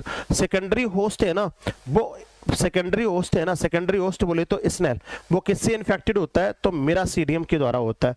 और जो कहाँ गया प्राइमरी होस्ट, प्राइमरी होस्ट की बात करते तो कौन है? सीप। सीप किसके द्वारा इन्फेक्टेड होती है? तो मेटासर्केरिया के द्वारा सीप इन्फेक्ट होती है। तो मिरासीडियम और मेटासर्केरिया, ये होगा इसका correct answer. B is the right answer question number 26। 26 का आप सही जवाब आप लोग क्या दे पाए हैं? क्या आप लोग क्वेश्चन नंबर 26 का जवाब दे पाए हैं? जल्दी बताइए। Riti Verma, miracidium and metacercaria, sheep and snail. Miss RC Malhotra, Ruchi Patel, Janaki, Sudhir, Rashmi, हाँ मिस आरसी मल्होत्रा, व्यात्री, सीप एंड स्नेल, सीमा डाइजेनेटिक है, बहुत अच्छा। सुषमा, किरण सिंह, कोमल भार्गव, भाई सभी लोग दनादन आंसर करेंगे। मैंने कहा नॉन स्टॉप और दनादन आंसर करेंगे जितने भी साथी हैं। चलो डीएसपीएस सभी लोग आ चुके हैं सेशन में। Next question on your screen, question number 27 आपके स्क्रीन पर है और आप सभी लोग पढ़िए और इसका करिए answer. Question number 27, which one belong to platyhelminthes? बताइए प्लेटीहेल्मिन्थीज फाइलम से कौन सा संबंधित है? वो सिस्टोसोमा है, सिस्टोसोमा है, ट्रिपैनोसोमा है, प्लाज्मोडियम है या वुचेरिया वैंक्राफ्टी है? देखो बड़ा ध्यान से समझना, सिस्टोसोमा ये ब्लड में इन्फेक्ट होता है और इसे हम ब्लड फ्लूक कहते हैं। इसे क्या कहते हैं? ब्लड फ्लूक कह देते हैं। सिस्टोसोमा को क्या कहते हैं? Blood fluke. और ये मनुष्य के ब्लड में इन्फेक्टेड होता है। Trypanosoma gambiense member of protozoa का है। ये किसका मेंबर है? ध्यान रखिएगा, प्रोटोजोआ है। प्लाज्मोडियम ये भी मेंबर किसका है? प्रोटोजोआ का मेंबर है, सभी को पता है। प्रोटोजोअन्स ये भी मेंबर है, ये भी प्रोटोजोआ है। बुचेरिया वैंक्राफ्टी की अगर बात करते हैं तो ये मेंबर किसका है? एस्केल हेल्मिन्थीज का है। किसका है भाई? आपने कहा एस्केल हेल्मिन्थीज का मेंबर है, एस्केरिस यानी उस वाले वर्ग का है। तो यहाँ पर schistosoma, schistosoma is the member of platyhelminthes और इसे क्या कहते हैं? ब्लड फ्लूक कहते हैं। Blood fluke is known as schistosoma और ये आरबीसी में क्या होता है? इन्फेक्टेड होता है। चलिए next question on your screen, आपके स्क्रीन पर अगला सवाल लेके आ रहे हैं। नॉन स्टॉप क्वेश्चन सॉल्व करेंगे आज, बिल्कुल नॉन स्टॉप क्वेश्चन सॉल्व करेंगे। Question number 28 on your screen, सभी लोग पढ़ते रहेंगे, आंसर करते रहेंगे। What is true about taenia saginata? अब टीनिया सैजिनेटा होता है और एक टीनिया सोलियम होता है। एक तो स्पीसीज है टीनिया सैजिनेटा और एक स्पीसीज होती है टीनिया सोलियम। तो टीनिया सोलियम की बात करें और टीनिया सैजिनेटा की बात करें तो इसमें जो होते हैं ना हुक्स और स्कॉलेक्स होते हैं। तो ये इनके कैरेक्टरिस्टिक फीचर होते हैं, किसमें प्रेजेंट होते हैं, किसमें एब्सेंस होते हैं। तो what is true about taenia saginata? Life history has pig intermediate host. क्या इनका इंटरमीडिएट होस्ट पिग होता है? भाई टीनिया सैजिनेटा का इंटरमीडिएट होस्ट पिग नहीं होता है, ये सभी को पता है। पिग इंटरमीडिएट होस्ट आपने का टीनिया सैजिनेटा का नहीं है। There are two large sucker on scolex, आपने कहा इन पर दो लार्ज सकर होते हैं और स्कॉलेक्स के ऊपर जो ऊपर होता है उस पर दो ही सकर्स होते हैं। रोस्टेलर हुक्स आर एब्सेंट, आपने कहा जैसे यहाँ पर इस प्रकार की जब संरचना आपने बनाई होगी कभी टीनिया में, इस प्रकार की जब आप लोगों ने संरचना बनाई होगी टीनिया में तो ध्यान दीजिएगा, तो इसमें जो रोस्टेलर होता है उसमें क्या हुक्स प्रेजेंट होते हैं? बताइए क्या हुक प्रेजेंट होते हैं? बताओ फटाफट जल्दी से। तो यहाँ पर अगर यहाँ पर इस प्रकार से जो हुक लगे रहते हैं, ये जो हुक लगे रहते हैं वो बताओ मुझे फटाफट। आपने कहा टीनिया सोलियम में रोस्टेलर हुक्स आर एब्सेंट, क्या एब्सेंट होते हैं? ये बात सही है। या rostellum has double circle of hook, आपने कहा रोस्टेलम में double circle of hooks present होते हैं। तो ध्यान रखिएगा टीनिया सोलियम और taenia saginata, sorry taenia saginata में क्या होता है? रोस्टेलर हुक्स एब्सेंट होते हैं, इसमें हुक नहीं पाए जाते हैं। Rostellar hooks are absent in Taenia saginata. Next question आपके स्क्रीन पर लेकर आ रहा हूं, क्वेश्चन नंबर 29 और सभी लोग पढ़ेंगे 29वां नंबर प्रश्न। चलो थोड़ा सा बड़ा है सवाल, हाँ क्वेश्चन नंबर 29 आप लोग पढ़ेंगे और आंसर करेंगे। What is correct about taenia? Taenia के लिए कौन सा सही है? देखो सवाल फिर से पढ़ेंगे। What is correct about taenia? Taenia के लिए कौन सा स्टेटमेंट सही दिया गया है? तो इनमें से कौन सा कथन टीनिया के लिए सही दिया गया? आपने कहा male organ occurs in posterior proglottids, male जो सेक्स ऑर्गन होता है वो पोस्टीरियर प्रोग्लैटिड्स पर पाया जाता है, अंतिम खंड पर पाया जाता है। Male organ occurs in anterior proglottids, और आपने कहा या तो male sex organ anterior proglottids पर प्रेजेंट होता है, female organs occurs the anterior proglottids, आपने कहा फीमेल एंटीरियर पर होता है, या mature proglottids contain both male and female organs. आप बताओ अगर पूछा जाता है कि टीनिया के लिए कौन सा स्टेटमेंट सही है, तो टीनिया में जो छोटे छोटे ग्रेविड्स और बेसिकली जो खंड होते हैं प्रोग्लैटिड्स, इसका जो मैच्योर प्रोग्लैटिड्स हो जाता है, जैसे यहाँ पर नेक रीजन में क्या होता है प्रोलिफरेशन के साथ साथ जब नेक रीजन में यहाँ पर प्रोलिफरेशन होगा तो ये इस प्रकार से जैसे जैसे नीचे बढ़ता जाएगा वैसे वैसे इसका प्रोग्लैटिड्स जो होता है वो कैसा हो जाता है, मैच्योर प्रोग्लैटिड्स की अगर हम बात करते हैं, मैच्योर प्रोग्लैटिड्स की अगर बात करते हैं तो उसमें बोथ आपने का मेल और फीमेल सेक्स ऑर्गन प्रेजेंट होते हैं। Then answer is goes to D. D is the right answer that question. आपने इसका सवाल सही क्या होगा, डी। और उम्मीद करते हैं बहुत सारे साथियों ने इसका राइट आंसर किया होगा। बिल्कुल सभी लोग इसका आंसर कर रहे हैं डी, और D is the correct answer that question. Next question on your screen, आपके स्क्रीन पर अगला सवाल आ रहा है और सभी साथी फटाफट पढ़ेंगे और आंसर करेंगे। नेक्स्ट क्वेश्चन नंबर 30 आपके स्क्रीन पर है और आप लोग पढ़िए और फटाफट करिए आंसर। देखो 30 नंबर क्वेश्चन अगर 30वां देखेंगे, the excretory structure of flat worm taenia are. अब टीनिया का एक्सक्रीटरी स्ट्रक्चर कितना इंपॉर्टेंस है, it's a very important question for TGT PGT exams. इनके लिए महत्वपूर्ण सवाल है। अगर सवाल ये पूछा जा रहा है कि टीनिया सोलियम या फ्लेटी हेलमिंथीस के लिए, अगर टीनिया के लिए या प्लेटी हेलमिंथीस बोले तो फ्लैट वर्म के लिए एक्सक्रीटरी ऑर्गन कौन सा है, तो इसमें स्पेसिफिक सेल्स पाई जाती हैं और आप सभी को पता होना चाहिए स्पेसिफिक सेल्स ये इस प्रकार से क्या करती है, एक लौह की तरह, इस प्रकार से एक लौह की तरह संरचना बनाती है और इस स्ट्रक्चर को हम क्या कह देते हैं बताइए, इस स्ट्रक्चर को क्या कह देते हैं, फ्लेम सेल्स। दीज आर ज्वाला कोशिकाएं, लिखा होगा ज्वाला कोशिकाएं, हिंदी में भी लिखा गया ज्वाला कोशिकाएं। Flame cells are excretory organ of किसमें, प्लेटी हेलमिंथीज। और ये बहुत महत्वपूर्ण परीक्षा में आने वाला सवाल है। जितने भी मित्र, जितने भी साथी सेशन से जुड़े हुए हैं, मैं सभी लोगों को बताना चाहूंगा इस समय पर धुआंधार तरीके से जितने भी साथी, जितने भी मित्र सेशन से जुड़े हुए हैं, मैं सभी लोगों को बताना चाहूंगा इस समय धुआंधार तरीके से राजीव एकेडमी के एप्लीकेशन पर, मैंने कहा राजीव एकेडमी के एप्लीकेशन पर एक शिखर टेस्ट सीरीज चल रही है। और शिखर टेस्ट सीरीज हर संडे को, प्रत्येक संडे को दोपहर 2 बजे से लेकर 4 बजे तक एक टेस्ट पेपर होता है। उस टेस्ट पेपर उसी प्रकार से सवाल होते हैं जैसा आयोग कराता है। 125 क्वेश्चन होते हैं, ऑनलाइन एग्जाम होता है एप्लीकेशन पर और ये पेड टेस्ट सीरीज है। जो भाई बहन अपना ये टेस्ट पेपर देना चाहते हैं, अभी तक कुल कितने पेपर हो चुके बताइए। अभी तक अगर हम बात करते हैं, ये पेड टेस्ट सीरीज है, अभी तक की बात करते हैं तो अभी तक 5 टेस्ट सीरीज हो चुकी हैं। तो 1 से लेकर 5 तक टेस्ट सीरीज एप्लीकेशन पर पड़ी हुई है। जो भाई बहन पेपर देना चाहते हैं, हर संडे को दोपहर 2 बजे एक 50 रुपए का पेमेंट करके, टेस्ट पेपर का फीस है उसका पेमेंट करके ऑनलाइन एप्लीकेशन से ही आप टेस्ट परचेज करके अपना धुआंधार करिए इवैल्यूएशन। तो चलिए हम चलते हैं अगले सवाल की तरफ। और अगला जो सवाल हमारा था, next question on your screen, देखो आपके स्क्रीन पर जो अगला सवाल था उस अगले सवाल की तरफ चलते हैं जहां पर आप लोग थे। हाँ 30 क्वेश्चन ये वाला हो गया था। इसके बाद हम बात करते हैं क्वेश्चन नंबर 31। आप देखोगे क्वेश्चन नंबर 31 आपके स्क्रीन पर दिया गया है, bladder worm cysticercus is the larval stage of. बताइए bladder worm cysticercus is the larval stage of, ये किसकी लार्वल स्टेज है बताइए फटाफट। टेप वॉर्म की है, राउंड वॉर्म की है, पिन वॉर्म की है या लीवर फ्लूक की। लार्वल स्टेज सभी को याद रखनी है। वैसे भी हम अब आप लोगों के लिए कुछ स्पेशल शो क्लासेस ला रहे हैं, 10 मिनट शो या 15 मिनट शो, उसमें लार्वा है, उसमें छोटे छोटे टॉपिक्स हम कंप्लीट करेंगे। तो कुछ स्पेशल करने वाले हैं यूट्यूब पर हम अपने उन सभी टीजीटी पीजीटी बायोलॉजी की भाई बहनों के लिए, जो उनको मैं कुछ स्पेशल शो देने वाला हूं। उन स्पेशल शो के अंतर्गत हम कुछ स्पेशल कंटेंट देंगे जो आपके एग्जाम में 100% हिट करेगा। तो बताइए bladder worm is the cysticercus, ये लार्वा किसका है बताओ, बहुत इंपॉर्टेंट क्वेश्चन है। Bladder worm is the cysticercus larva is the found in, बेहतरीन, क्या बात है क्या बात है क्या बात है। सभी के सभी साथी बहुत साथी जुड़ चुके हैं। आपने कहा टेप बॉम्ब, बहुत साथी जुड़ चुके हैं। टेप बॉम्ब लार्वल स्टेज याद रखिएगा। डॉक्टर आशीष कुमार गुप्ता भी जुड़ चुके हैं। अरे वाह, तक थे अभी तक बहुत सारे मित्र हैं जो अभी तक सेशन से जुड़ नहीं पाए हैं। हमारे कुछ बच्चे हैं प्रतिभा कुमारी, बहुत बहुत स्वागत है सेशन में। अभी कुछ बच्चे हैं जो पता नहीं कहाँ पर हैं इस समय पर, और है ना आज एक्चुअल में, हाँ टेप बॉम्ब, बिल्कुल अभय भी जुड़ चुके हैं, अभय आर्य, राजपाल जुड़ चुके हैं, अंकिता भटनागर।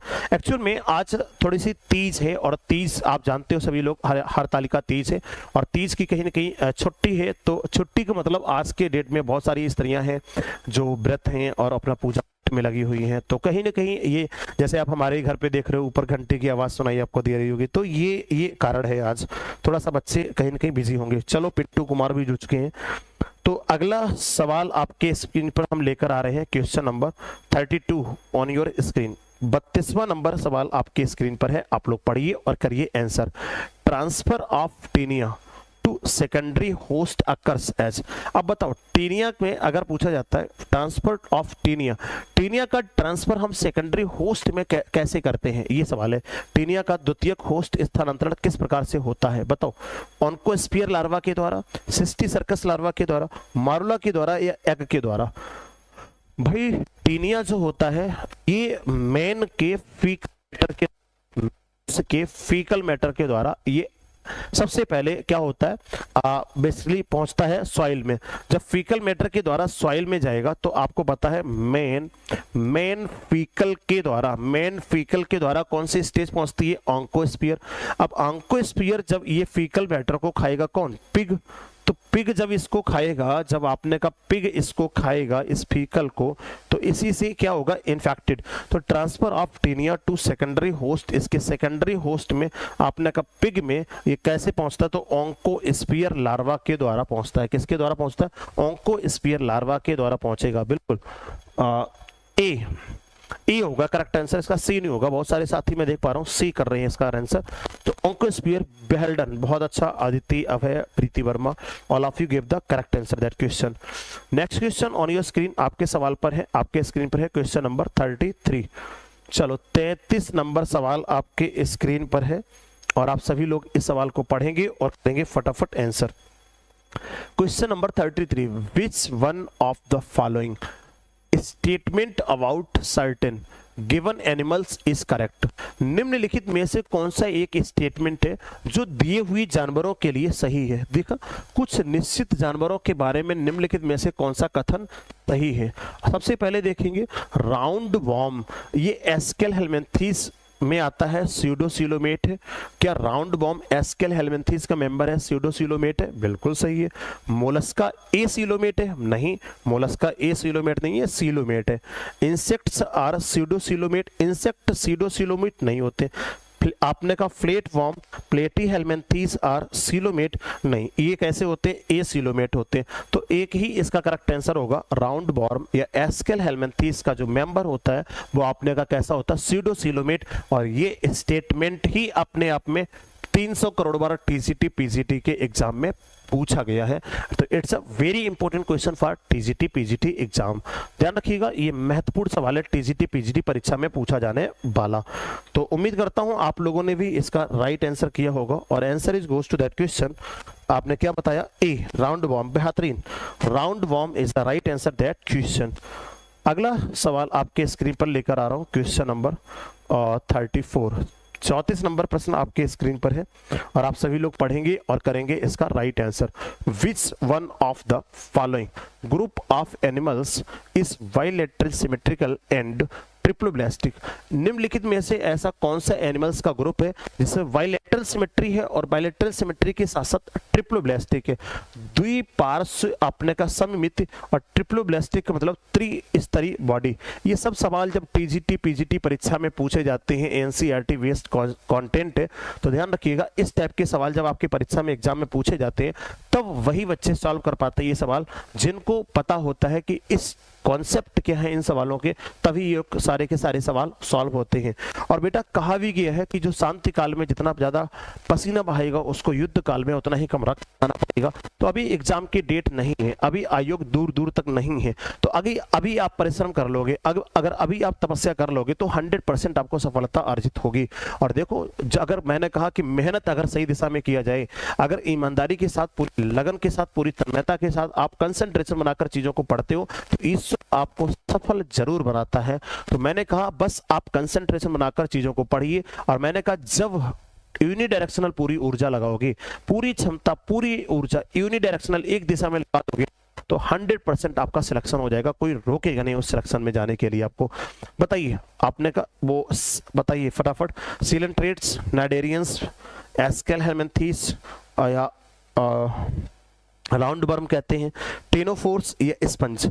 सबसे पहले तो देखो टीनोफोरा, स्पंज, ये सब कैसे होते हैं, इनकी अगर बॉडी की बात करते हैं तो इनमें रेडियल सिमेट्री होती है, और सीलेंट्रेटा में भी कैसी होती है, रेडियल सिमेट्री होती है। इन तीनों में रेडियल सिमेट्री पाई जाती है, लेकिन एस्केल हेलमिंथीस के मेंबर की अगर बात करते हैं तो इसमें बाइलैटरल सिमेट्री पाई जाती है। बाकी तीनों में कैसी सिमेट्री होती है, रेडियल सिमेट्री होती है। रेडियल का मतलब खरबूजा की तरह, you can cut two half, आपने किसी दो हाफ में हम बांट सकते हैं एनी प्लेन से, लेकिन अगर हम किसी एक सिंगल प्लेन से टू हाफ में डिवाइड करते हैं तो आपने कहा उसे हम बाइलैटरल सिमेट्री कहते हैं। चलिए अगला सवाल आपके स्क्रीन पर आ रहा है और next question on your screen, आप पढ़िए और करिए फटाफट आंसर।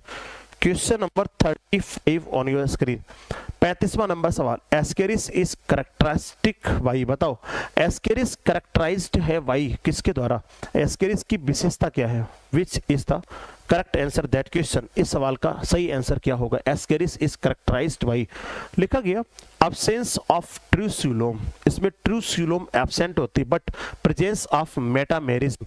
क्या मेटामेरिज्म मतलब छोटे छोटे सेगमेंट पाए जाते हैं। बताओ absence of true coelom, true coelom absence सही है बट प्रेजेंस ऑफ मेटा, अरे एस्केरिस की बात करता है तो इसमें मेटामेरिज्म नहीं पाई जाती है, ये तो गलत हो गया।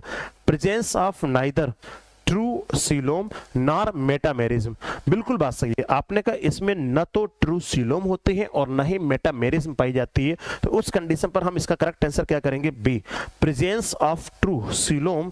नहीं, ट्रू सीलोम कहां पाई जाती है बट अब्सेंस ऑफ मेटामेरिज्म, नहीं ट्रू सीलोम नहीं पाई जाती, प्रेजेंस ऑफ ट्रू सीलोम नहीं पाई जाती है, नहीं पाई जाती है, सबको पता है मेटामेरिज्म या ट्रू सीलोम नहीं पाई जाती। इसमें स्यूडो सीलोमेट एनिमल है एस्केरिस, और न तो आपने कहा इसमें क्या पाई जाती है, ध्यान रखना, ना तो इसमें ट्रू सीलोम प्रेजेंट होती है और ना ही मेटामेरिस्टिक, आपने कहा मेटामेरिस्टिक जो सेगमेंट होते हैं वो सारे के सारे एब्सेंट होते हैं, जबकि एनालिड्स में क्या होते हैं, प्रेजेंट होते हैं। और उम्मीद करता हूं सभी लोग इन सवालों के आंसर कर पा रहे होंगे। Next question on your screen, आपकी स्क्रीन पर है क्वेश्चन नंबर 36, 36वां नंबर आपके सवाल स्क्रीन पर है। What is the common between Ascaris lumbricoides and Anopheles stephensi. बताइए फटाफट, आपने कहा एनाफ्लीस स्टिपेंसी और उसके साथ साथ एस्केरिस लुम्ब्रिकोइड में दोनों में कॉमन क्या है, तो कॉमन ये है कि हाइबरनेशन में दोनों रहते हैं, मेटामेरिज्म दोनों में पाई जाती है, ना तो हाइबरनेशन में रहते हैं ना ही मेटामेरिज्म पाई जाती है। फिर बचा क्या, एन एरोबिक रेस्पिरेशन या सेक्सुअल डायमॉर्फिज्म। अच्छा एस्केरिस तो ठीक है एन एरोबिक रेस्पिरेशन कर लेगा, लेकिन एनाफ्लीस तो एन एरोबिक रेस्पिरेशन नहीं करेगा। ठीक है, माना कि एस्केरिस एन एरोबिक रेस्पिरेशन कर लेगा क्योंकि वो एंडोपैरासाइट है, तो एंडोपैरासाइट है तो ये तो कर लेगा एस्केरिस, लेकिन एनाफ्लीस ये तो ब्लड को करता है, ये तो एरोबिक है, तो ये तो गलत बात हो जाएगी ये भी। तो बचा केवल क्या, सेक्सुअल डायमॉर्फिज्म। आपने कहा both male and female sex organ are present in separate, आपने कहा दोनों मेल और फीमेल सेक्स ऑर्गन सेपरेट पाए जाते हैं किसमें, एस्केरिस लुम्ब्रिकोइड्स और एनाफ्लीस स्टिपेंसी में। तो करेक्ट आंसर क्या करोगे, D, D is the right answer that question. उम्मीद करता हूं सभी लोगों ने इसका आंसर डी किया होगा। पता नहीं कितने लोग सी और डी, हाँ कुछ लोग कह रहे हैं सी और डी दोनों में तुक्का मार रहे हैं बैठकर, तो तुक्का नहीं मारना बेटा, इसका right answer sexual dimorphism is the correct answer that question. बहुत से बच्चे थे जो कंफ्यूज हुए थे इन सब सवालों में, और आपको बिल्कुल कंफ्यूज नहीं होना है, फटाफट इसके राइट आंसर्स करने हैं। Next question on your screen, आपके स्क्रीन पर क्वेश्चन नंबर 37, 37वां नंबर सवाल आपके स्क्रीन पर है और पढ़िए फटाफट आंसर करिए। एस्केरिस लार्वा इज कॉल्ड, अच्छा एस्केरिस का जो लार्वा है वो लार्वा कौन सा, मैंने आप लोगों से खूब कहा था कि भाई लार्वा याद कर लेना, जब हर बार प्रश्न लार्वा का पूछा जाता है, हर बार क्वेश्चन अगर लार्वा का आता है परीक्षा में तो फिर आप लार्वल स्टेज एकदम से दिमाग में छाप के बैठो। जब तक आपको लार्वा नहीं याद होंगे तब तक सवाल गलत नहीं होगा, सॉरी नहीं याद होगा तब तक सवाल गलत होता रहेगा। और फिर से मैं कह दूं लार्वा, यार जब आपको पता है कि एक सवाल लार्वा से आना ही आना है तो आप लार्वा क्यों सही नहीं करके आओगे, उनको याद कर लो। दूसरी चीज, परीक्षा हाल में बैठकर ये ना सोचना कि सर हमको वाला लार्वा अच्छा इसमें आ रहा था, लगभग इसमें है, इसमें क्यों कंफ्यूज होंगे? 100% हर लार्वा हर मेंबर का आपको लर्न करके रखना है, क्योंकि लार्वा से सवाल पूछा ही पूछा जाता है। और मैंने कहा जो ऐसा डेटा है जो याद करने वाला है, कॉन्सेप्ट आपके पास है, वो फटाफट याद कर लो। और क्वेश्चन सरल सवाल अगर आप गलत करते हो, ध्यान रखना, अगर आप सरल सवाल गलत करते हो तो आप मेरिट से पीछे हो जाते हो। कठिन सवाल अगर गलत करते हो, बहुत सारे बच्चे ऐसे होंगे जो कठिन सवाल होगा उनको गलत करके आएंगे, आप भी गलत करके आओगे तो कोई फर्क नहीं पड़ता, मेरिट में बने रहोगे। लेकिन अगर आप सरल क्वेश्चन गलत करते हो और बाकी आपके साथी जो होते हैं वो सरल सवाल सही करते हैं, तो इसका मतलब सरल सवाल बहुत सारे लोगों ने सही किया होगा और हमने ही गलत किया, इसका मतलब हम मेरिट के पीछे हो गए। तो सिलेक्शन हमेशा सरल सवाल गलत करने से रुकता है, सिलेक्शन कभी भी कठिन सवाल गलत करने से नहीं रुकता है। कठिन सवाल होगा तो बहुत सारे लोग होंगे जिन्होंने नहीं कर पाया होगा क्योंकि सवाल ही कठिन था, लेकिन अगर सरल सवाल आपने ही गलत किया और इसका मतलब बहुत सारे लोग होंगे उन्होंने सही किया होगा। तो ध्यान रखना है, सिंपल क्वेश्चन गलत नहीं होने देना है। लार्वा आर्वा एकदम से छाप के बैठो दिमाग में, ये सब सवाल गलत नहीं होना चाहिए। एस्केरिस का लार्वा क्या है? सिस्टिसर्कस, रैबिडेटी फॉर्म, हेक्साकैंथ या ओंकोस्पियर। तो ध्यान रखना, rhabditiform larva is found in Ascaris lumbricoides. इसका लार्वा क्या होगा बताइए आपने कहा? हाँ बिल्कुल बिल्कुल, doctor Ashish Kumar Gupta, रैबिडेटी form larva कह रहे सर, बिल्कुल यू आर राइट। भाई राइट तो हम बहुत सारी बातें आप लोगों को बताते रहते हैं समय समय पर। हाँ सर, हो जाता है जल्दी में। राजपाल जल्दी में क्यों हो जाता है? जल्दी में नहीं होने देना है। विशाल कह रहे हैं वॉइस प्रॉब्लम है। वॉइस बिल्कुल भी प्रॉब्लम नहीं है, एवरीथिंग इज ओके नाउ, हमारे यहाँ से सारी चीजें सही है। आपके फोन में ही वॉइस प्रॉब्लम है, बाकी किसी बच्चे के फोन में कोई वॉइस प्रॉब्लम नहीं है। चलो, rhabditiform larva is found in Ascaris. Ascaris में कौन सा लार्वा पाया जाता है? Rhabditiform. तो next question on your screen, आपके स्क्रीन पर हम लेके आ रहे हैं सवाल नंबर 38, 38वां नंबर सवाल आपके स्क्रीन पर, आप लोग पढ़िए और करिए इस सवाल का राइट आंसर। क्वेश्चन नंबर 38 लिखा गया है, Ascaris lumbricoides infected occurs through. बताइए एस्केरिस लुम्ब्रिकोइड्स का इन्फेक्शन कैसे होता है? Sole of the uncovered feet, या कंटामिनेटेड कुक्ड मीजल पॉर्क, या आपने का improperly cooked मीजल पॉर्क, या फ्रॉम एयर थ्रू इनहेलेशन, जब सांस को खुले पैरों के तलवे के द्वारा, दूषित पका हुआ आपने का खसरा सुअर का मांस, अनुचित तरीके से पकाया गया सुअर का मांस, सांस लेने के माध्यम से। बहुत इंपॉर्टेंट सवाल है, फिर से दोहरा दूं कि एस्केरिस लुम्ब्रिकोइड का इन्फेक्शन कैसे होता है एस्केरिस का। तो ध्यान रखना, इसका जो लार्वा होता है वो कंटामिनेटेड कुक्ड मीजल पॉर्क के द्वारा हमारे वैसे अधपकी मांस के द्वारा पहुंचता है। किसके द्वारा पहुंचता है? अधपकी मांस के द्वारा पहुंचता है। तो इसका करेक्ट आंसर क्या आप लोगों ने किया, मैं जानना चाहूंगा एक बार।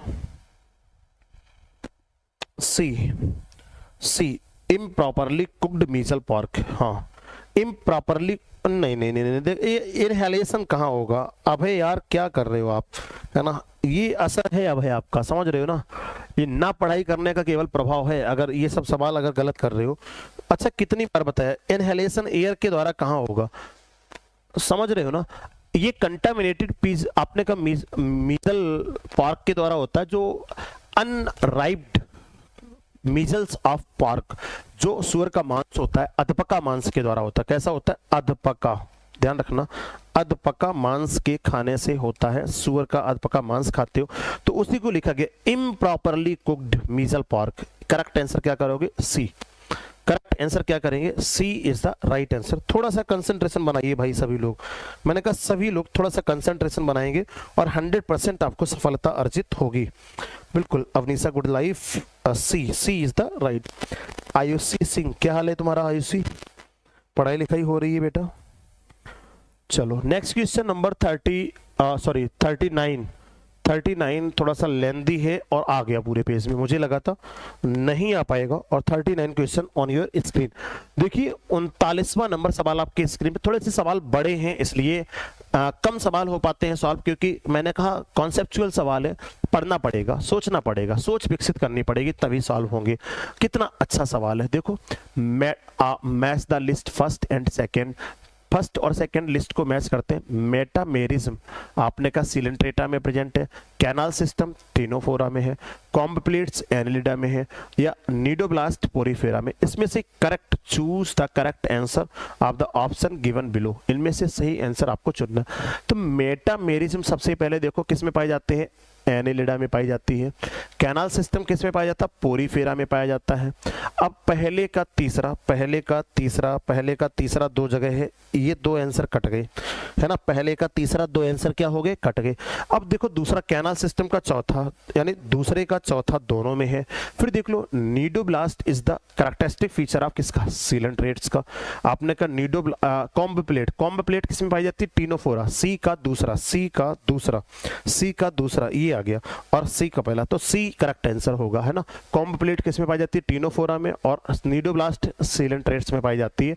तो उम्मीद करता हूं आप लोगों ने मेटामेरिज्म कहाँ गया, एनिलिड्स में किया होगा, नाल प्रणाली पोरीफेरा में किया होगा, कंघी प्लेटें टिनोफोरा में, और नीडोब्लास्ट सीलेंट्रेट्स में। तो इसका करेक्ट आंसर क्या की है बताइए। हाँ जी, बिल्कुल बिल्कुल, बेहतरीन सभी लोगों ने इसका आंसर सी किया है, जैसा कि मैं देख पा रहा हूँ। प्रियंका सिंह, आशीष कुमार गुप्ता, अभय 3 4 2 1, रुचि 3 4 2 1, बहुत अच्छा, सी, बहुत अच्छा, C is the correct answer that question. थोड़ा सा कॉन्सेप्चुअल। एचएल वर्मा, मेहर ज्योति, क्या हाल है मेहर तुम्हारा, तो पता ही नहीं भाई, तुम रहती कहाँ हो आजकल। मेहर ज्योति मतलब बहुत पुरानी छात्रा ये तो हमारी भाई। और कैसी चल रही है तुम्हारी पढ़ाई मेहर, तुम्हारा आता पता नहीं है, पढ़ती रहना मन लगाकर बेटा प्रियंका।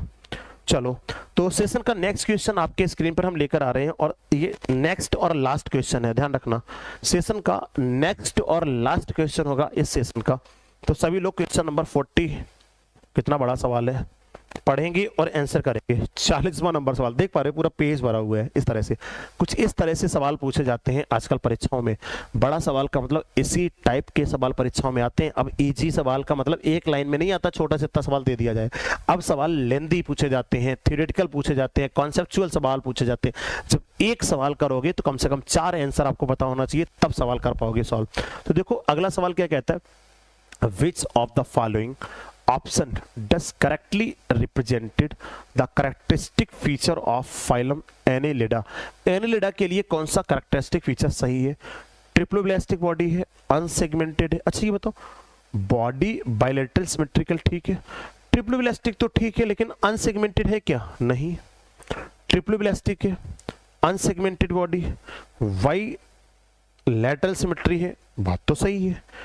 ट्रिप्लोब्लास्टिक है, फ्लैटेंड बॉडी है, एसिलोमेट कंडीशन है, नहीं है। डिप्लोब्लास्टिक है, मोस्टली मैराइन है, रेडियल सिमेट्री है, नहीं है। तो केवल और केवल एक ही ऑप्शन है, ऑप्शन इस वी। और उम्मीद करता हूं आप सभी लोगों ने इस सवाल का सही उत्तर दिया होगा। और उत्तर क्या दिया है आप लोगों ने बताइए फटाफट जल्दी से। हाँ, गुरु जी को प्रणाम, भरपूर आशीर्वाद दोनों हाथों से बेटा। Ayushman Chaudhary, Anuradha, Sadhana biology, Ruchi B, Vishal Nishad B, Komal triploblastic segmented body bilateral symmetry, बेहतरीन, विशाल निषाद बी, बहुत अच्छा। Ashish Kumar Gupta triploblastic segmented bilateral symmetry, Janaki Rajput, Mehar Jyoti B, Vishal B is the right answer that question.